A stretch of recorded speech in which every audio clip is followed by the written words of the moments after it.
Hello, I'm SammyP. Welcome to episode 6 of my Let's Voice series for Pillars of Eternity 2, Deadfire. It's a series where I use the excuse of practicing my voice acting to justify playing video games. This is the BBC. And I definitely did not just play for about 20 minutes before realizing I hadn't turned on the recording. Didn't happen. You can't prove otherwise. Okay. That's okay. As I mentioned last episode, I am attempting to record a bunch back to back, and I assume something would go wrong. And so if the worst thing that goes wrong is I forget to turn on the recording for a little while, I'm okay with that. But anyway, we will try and do what we did before. Okay. Nothing but endless grey mist. This is not the afterlife I was promised. My friend here is a harvester of gone. She'll help you find your way. Right. You'd best follow me then. She addresses the empty air, a smidge to the left of where the deceased woman actually stands. But when she glides her lantern through the soul's amorphous form, the essence coalesces inside. And now she wants to have a chat. Something to loot down there. Yeah, I'm going to talk to both these people because obviously she wants to have a chat, but also there is just general dialogue, so we'll do both of that. But I'm going to just wander around and quickly loot some stuff that the guy we're looking for is actually up here, which before was the very last place I looked because I am exactly that clever. Wait, did I miss people last time? I'm sure I looted all these people. Uh-huh.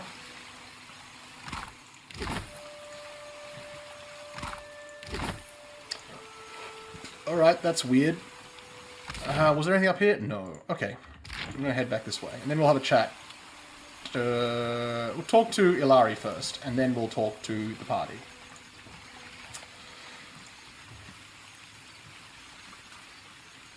Ah, here he is. Not much cause to come out this way unless you're looking for trouble. Adu, you found it.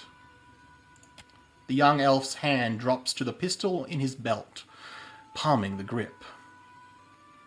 The faintest hint of a sneer plays about his lips as he watches you, unblinking. Savia sent me. She needs you to put a stop to the looting.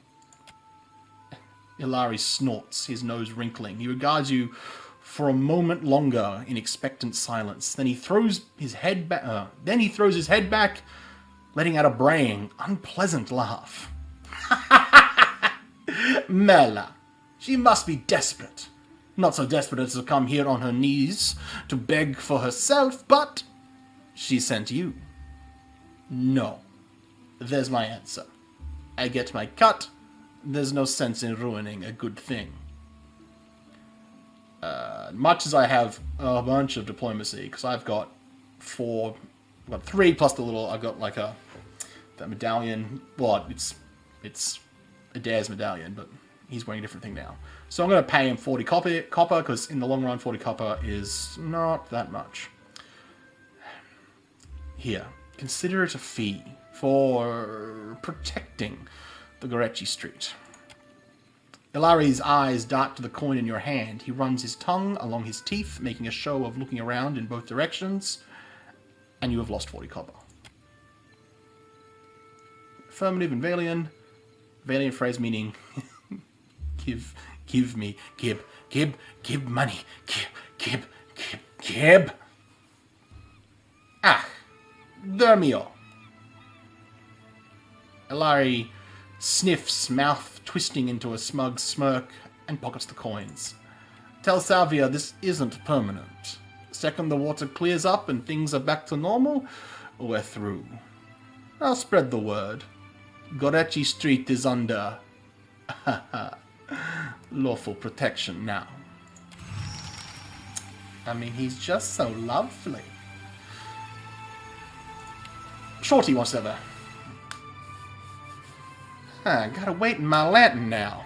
Almost feel like I can hear the soul when I jostle it around. How are you feeling? Have you suffered any recent nightmares? I did, recently, with you. You were walking the depths of the ocean, but you didn't drown, and in your hand you gripped the key to Yora's end. Her face alights with a fierceness. I've seen stars wreathing a statue's brow and souls flowing like tears over gleaming Adra. And then my god headed into the heart of the storm, where he could find the darkness. Tell me, what's on your mind? What's your thought on Aethys? Were we talking during the Saints' War or after he died? Shorty taps a finger to her lips and hums thoughtfully. Well, what's the difference? Well, before he died, he was still Aethys, as the majority of my brethren know him. Aethys embodied a human, and when that human got blown to bits, we all believed Aethys died. Adir seems pleased. And I think a part of him did. A part he'd most closely woven into... And I think a part of him did. The part he'd most closely woven into living flesh. The part that represented life and rebirth after death. Which means the part of him that could have survived, that stormed across the Deadfire's seas, was the part more aligned with obsidian, rot, and fallen away. That which is death. Never actually heard obsidian before, and I don't know if I'm pronouncing it correctly.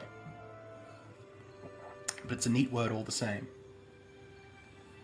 Well, tell me about Aethys leading up to and during the Saints' War. I really only know what my folks taught me. She scratches the back of her head, hesitant. Aethys embodied Saint Waidwen, but during the war, he got blown to bits. That's the thing about human bodies. Eventually, they all got to die. As the god of rebirth, of course, Aethys would be coming back, but where I differ from my family's views, and my high priestess's view, is that I've studied the apotheosis of Gone. And I know all about the backside, the downward swoop, the death part of the cycle of life. Abscission, rot, regrowth. You know, those words I just mentioned. How do I still have beard in my mouth? Worst part of having a beard. What's gone can never be again. What comes back is changed. Always. Even if what comes back is a god. So what's your take on Aethys following the Saints' War? Then you mean gone. Sure, maybe my god still answers to Aethys as well. Why not? But Aethys died, and death requires change. He ain't what he was, not in exactly the same way. That's why I think his other aspect, his darkness in the light, is what's burning brighter in him now. You know what, let's speak of something else. Should you be swearing so much as a priestess? I don't know if I've really noticed her swearing.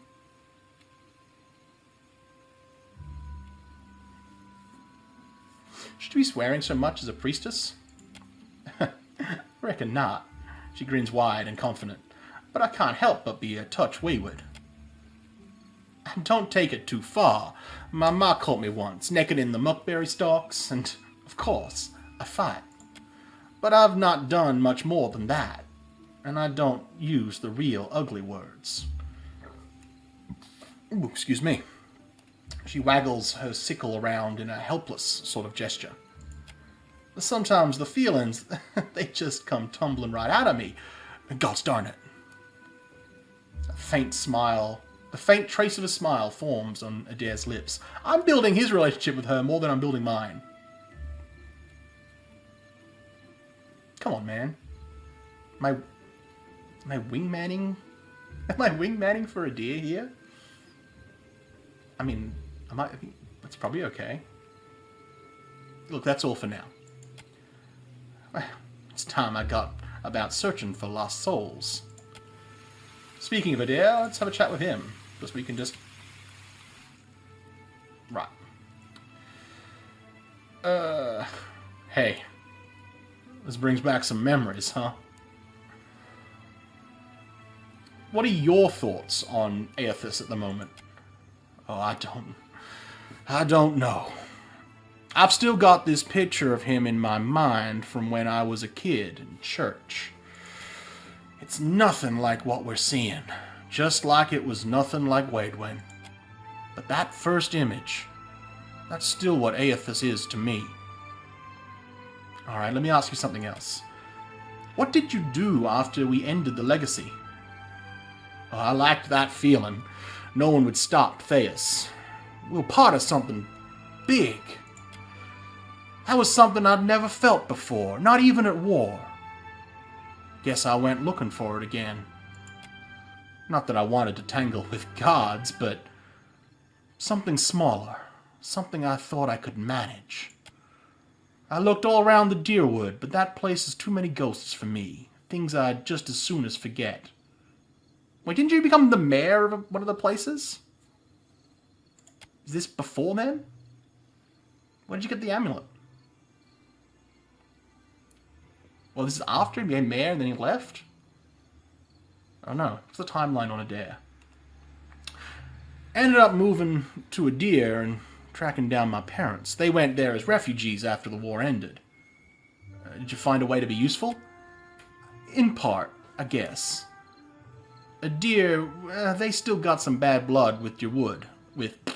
Adair, they still got some bad blood with Deerwood. Goes back to the Revolution. Some Adirans like to give Deerwoodians a hard time. They get the chance. With my folks, a group came along and tried to take their land.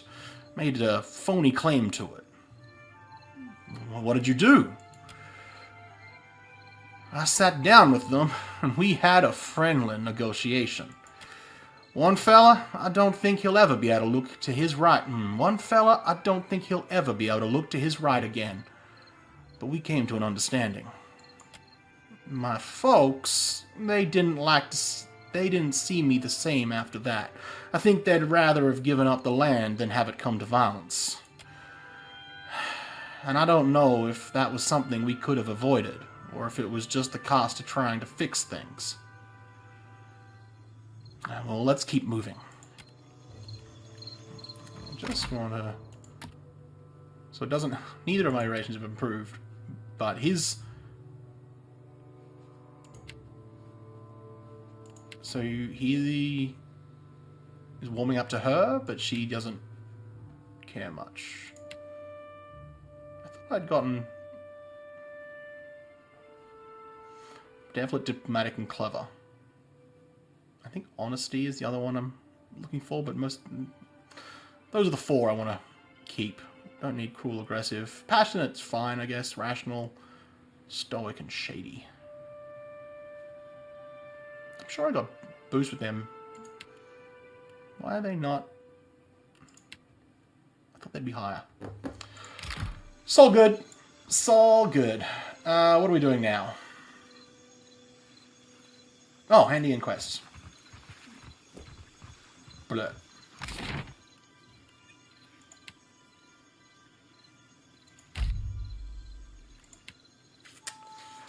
That actually took me quick. That was quicker than last time I did it.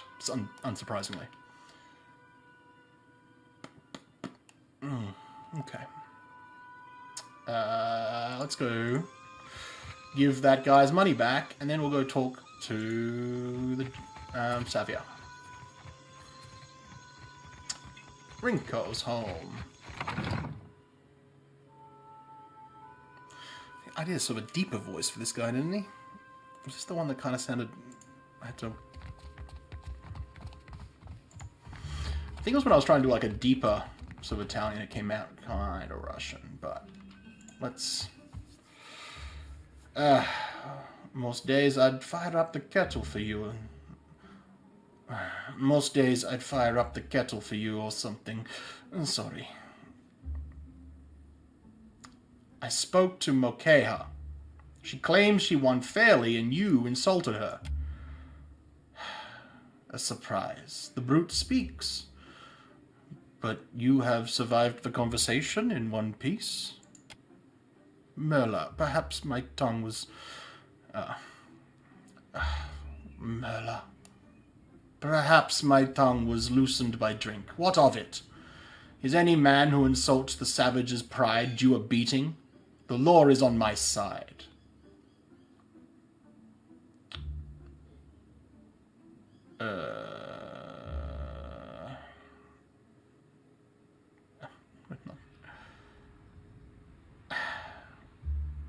It might help if you didn't call them savages. I refer only to Morkea, that shark-faced harpy. May Ondra's beasts feast upon her eyes. Rinko thrashes feebly in his bed, one fist raised in front. No, we're not being aggressive. She cheated me. Are we to lose our home for the sake of Clario's alliance? Here. Mokayar apologized and returned your money. She... What? He eyes the coin purse in his hand, then angles a one-eyed glower up at you. Let her apologize to my face, the shark-spawn Merla. Good as an apology. Does it fix my ear? Heh. Enough, then. I am forgiving. I am forgiving. You have what I asked for. I promised you a share of the coin. We leave it at that. Yeah, 1,000 copper. You have saved my family, amico. I say it plain. Agrasima. His head drops back into the pillow, and he raises an arm in a weak gesture of farewell.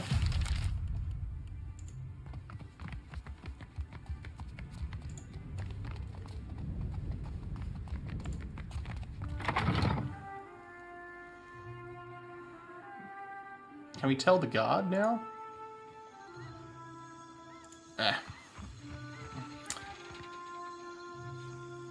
Go.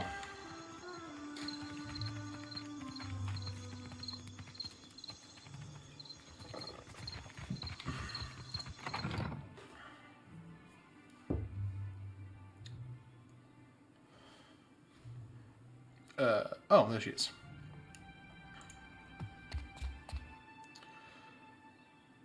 Oh, God, what I have to do for her. Keeping out of trouble? A little jest. What is it? I convinced Ilari to keep watch on Gorechi Street. Expression meaning well done. Belfatto. He's a little shit, eh? But a lazy one. He will not cause trouble if he does not have to.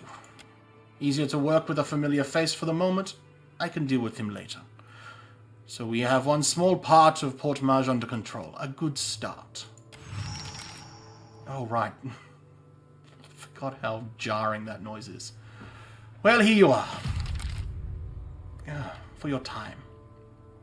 If I had 10 men like you, the whole of Port Maj would be set right within the week. Sweet.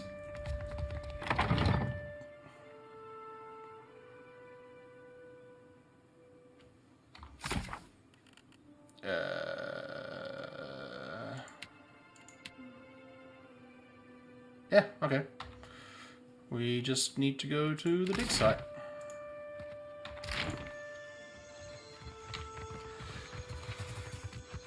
I'm kind of hoping that I get a companion.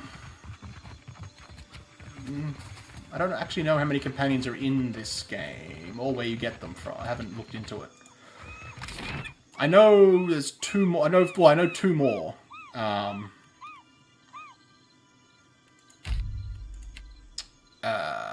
That come from the previous game. So I'm looking forward to having them join, but I don't know when you meet them.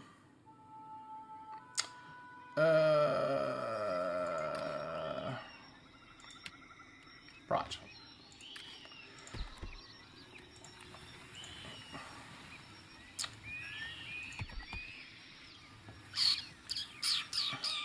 I kind of want to go see what's up here. Is it just a fight? Is that what that symbol means? The thick woodlands spread out to the east of Port Marge, slowing your travel. Birds flitter above you, and insects drone incessantly. Oh god, that insect in the last episode. Ugh. Ugh. Gross. Well, irritating more than gross. The path eventually gives way to a game trail, and then no path at all. Perception and survival. I have those things. You have survival. You have a lot of survival. You've got the best survival, and I have better perception. Yes. You find a curiously marked tree, the bark gouged away in a pattern. The striations seem to run upwards from right to left, just shy of vertical.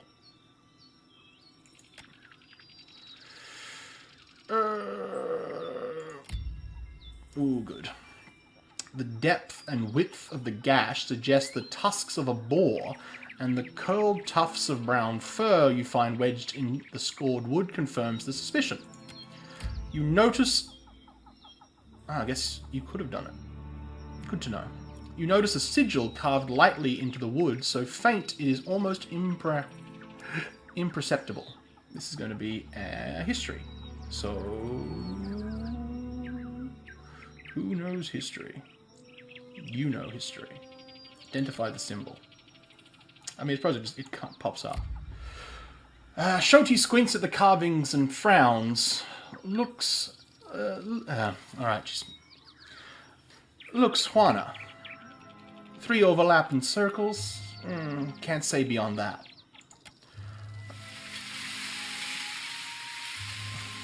How stealthy are we? 1. Come on. 0. None. Alright. A quiet rustling in the underbrush draws your attention northward, deeper into the forest. Hello? Someone there?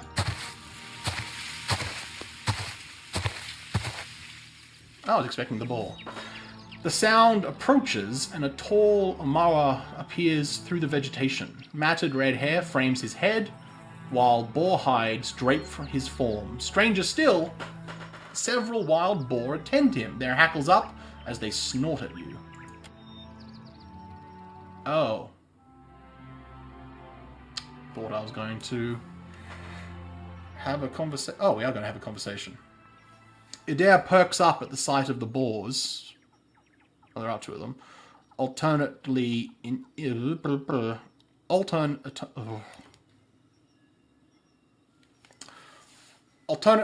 imitating their grunts and chuckling. Only at length, in what appears to be a heel-dragging afterthought, does his attention at last turn to the strange man in their midst. Right, he likes animals. Dirt darkened. Dirt. Gosh, I'm good at this. Dirt darkens the folds of the man's skin. His lips curl over jagged teeth, and he waves a stick at you. It's just his hair. Okay. Oh, he's an old druid.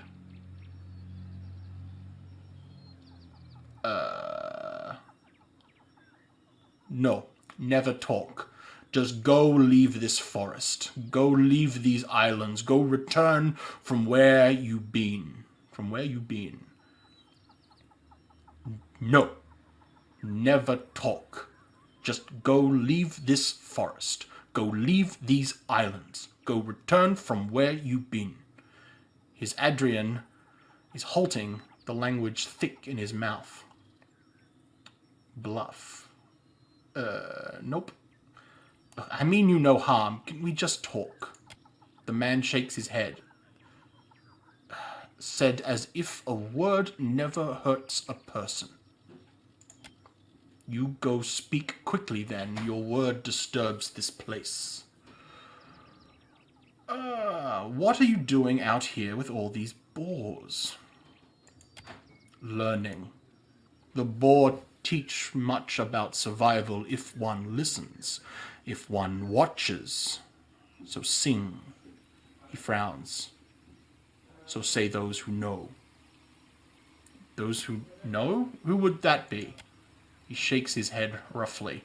This question helps neither of us, I say. Well, it sounds like you're speaking of Galawan. The Amara snorts.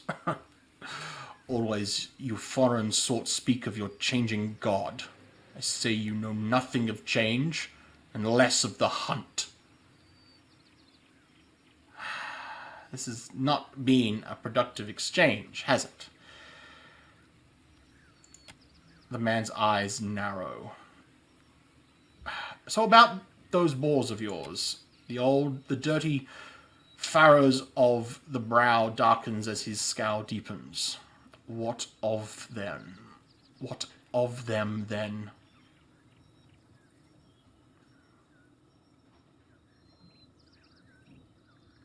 I would like a boar of my own. Don't suppose you've got one to spare. They are not mine to give, nor yours to take. You want a boar friend? Go make your own. Look, I just want to pass through this forest. No. Your sort always want.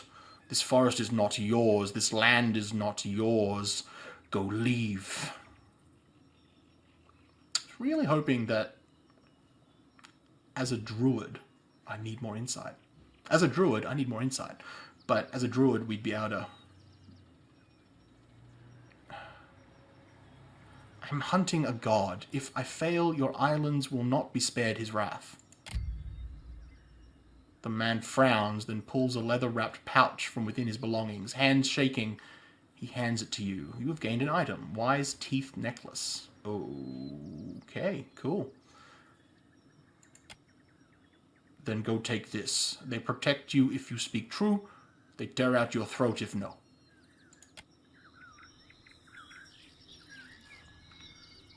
Oh god, there's a whole bunch of them.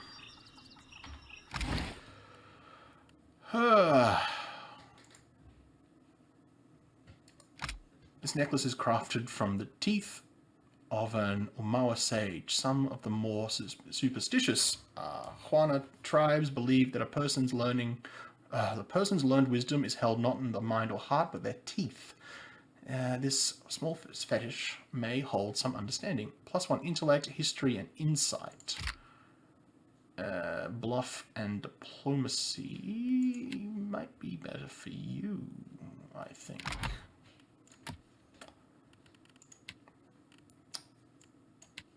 Yes. And we don't have insight, but you have history. And you have neither of them? Though I do want to start putting maybe some points into insight. Insight, metaphysics, and diplomacy. It's a whole bunch of skills I want. Okay. There you go. Congratulations.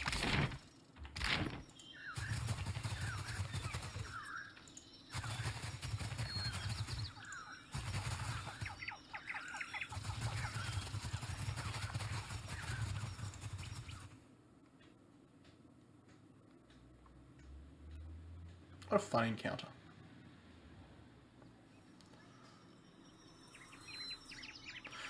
It isn't always easy to judge who fought or why, but what belongings the dead leave behind is a legacy that anyone can claim. Alright.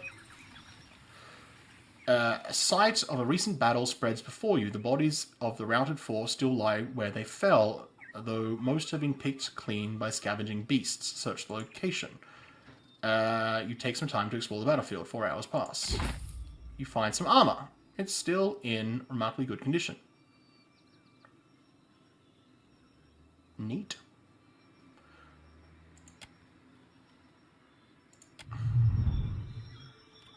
Alright, cool.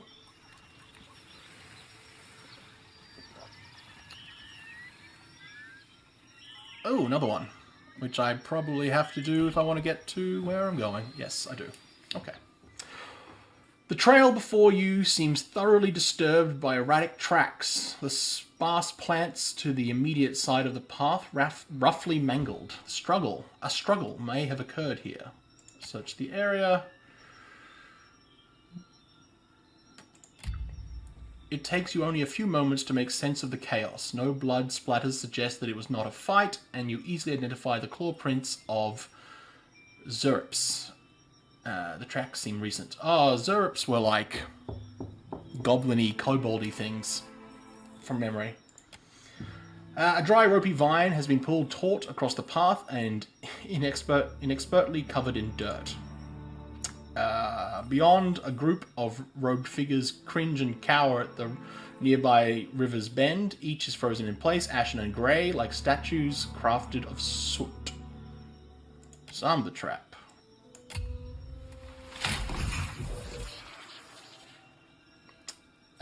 Shoti's hand slips during the attempt with a sharp crack. A puff of green gas bursts into the air several feet away. It begins to harmlessly disperse. There we are. So that's sort of a lizardy. So I guess this, yeah, kind of like kobolds. At least Dungeons & Dragons kobolds. More recent Dungeons & Dragons kobolds. The patter of footfalls to either side demand your attention as Zerps appear, their simple spears held at the ready. The foremost reptilian wilder, a dull-scaled creature with yellow eyes, howls angry at you, gesturing at the trap. The others hiss, revealing jagged, mismatched teeth. The Zerps charge. Fight.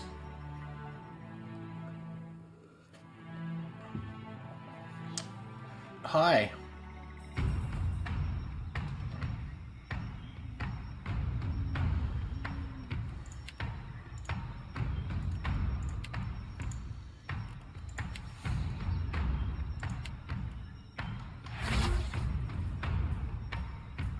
Oh, I didn't change your...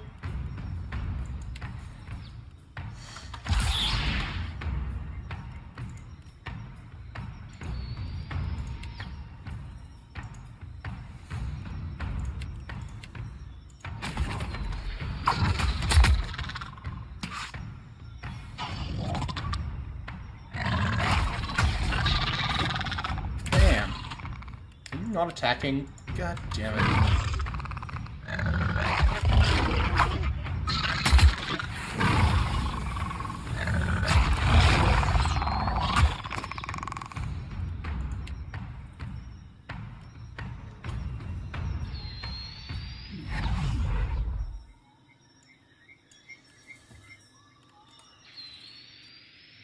Right. That was a healing spell that we got when we leveled up, which like does damage and heals, which seems useful. The Zerp Spear. And Pyrite, Brass Teo?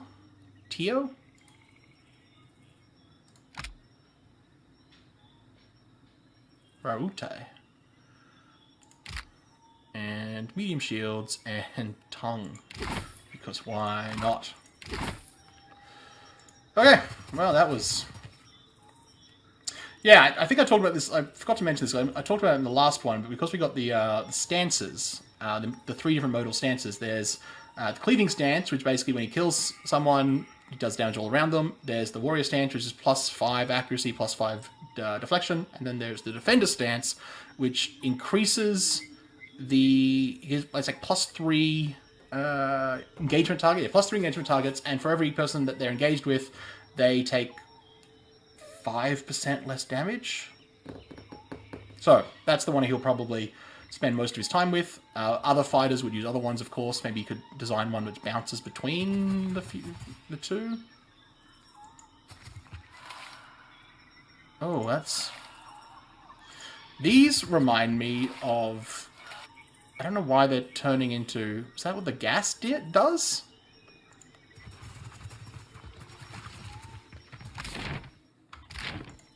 That reminds me of the in the first game, there were people who got turned to...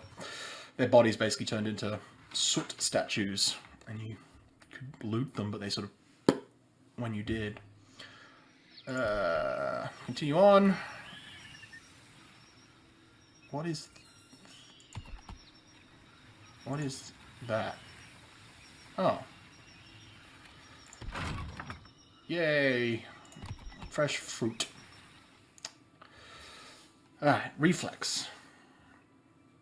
It's one of the 4 defenses. Target areas and grabs. Leveled up. Alright. More of these. Okay. Of course. So, in the previous game, when we found people like this, they had been affected by these Aguithian artifact devices, is probably a better word, that the bad guy knew how to use, and they basically trap souls and but when they were, I think they were powered by, life essence, and they were left like this. So I'm guessing that this is the result of Aethys walking by and just like vacuuming up people's essence as he went by, and that's what this is, and we can just get money. Ooh, hello. Shoti bends double, hands resting briefly on her knees before she wipes sweat from her brow. Huffing to catch her breath, she glances up to you with a bright smile. You have gained the item, copper pyre. Okay. If you'll spare me a minute, I'd like to perform a last rite for these poorly departed souls. She reaches for the lantern on her hip. Please, Watcher. Without my guidance, they might have a hard time finding the light. There are no departed souls here. What do you mean? Just look at all these corpses. She waves a hand around as if to explain, as if that explains everything. These people, see? I was right. These people had their souls sucked. I mean, it wasn't a difficult guess or anything. I'm not boasting that I was right, but it feels good. Feels good.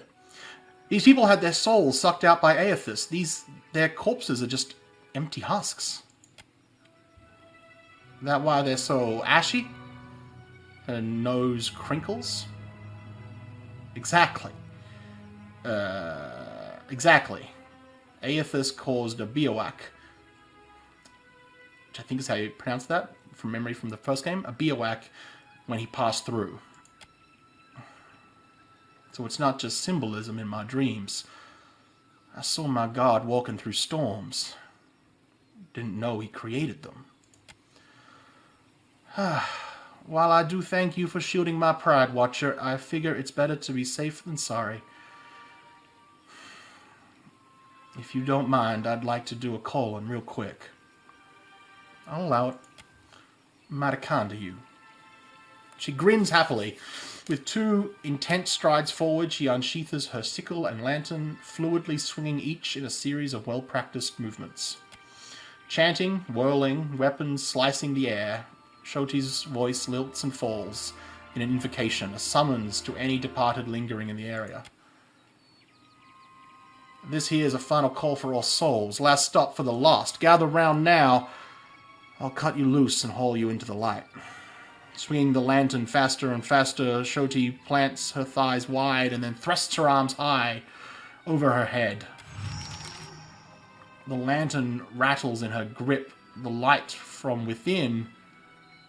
the light from within flares blindingly bright. In the silence of your held breath, it almost seems like a soul should shift up from within one of the corpses, quivering in the air before siphoning into the soul's fading brilliance. But the ashen bodies are bereft of souls, so in the end, Shoti's light fades without acquiring anything.